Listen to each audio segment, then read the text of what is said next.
Point par point, les autorités marocaines ont tenu à clarifier la situation et souligner les efforts nationaux en matière de droits de l'homme. Réagissant aux accusations portées par Human Rights Watch, qui juge inéquitable le procès des événements d'Al-Hoceima, les autorités marocaines soulignent que ces allégations sont démenties par les garanties constitutionnelles, juridiques et réelles apportées par le pouvoir judiciaire, qui jouit d'une indépendance totale.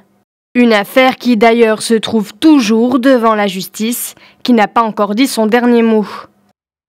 Pour ce qui est de l'affaire des événements de Gdimizik, se rapportant au meurtrier présumé de 11 membres des forces de l'ordre, les autorités marocaines rappellent que la Cour de cassation avait annulé un premier verdict du tribunal militaire pour soumettre à nouveau l'affaire devant la Cour d'appel de Rabat et accorder aux accusés toutes les garanties d'un procès civil équitable, comme cela a été souligné par le Conseil national des droits de l'homme.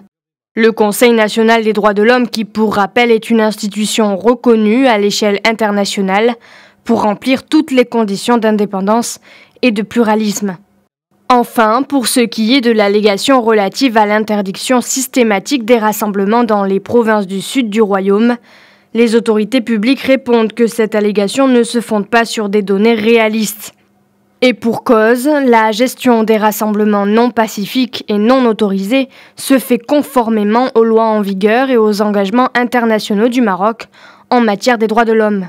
Nombre de manifestations et de rassemblements pacifiques sont organisés dans toutes les provinces du royaume, atteignant en 2016 par exemple 11 702 rassemblements, dont 755 dans les provinces du sud.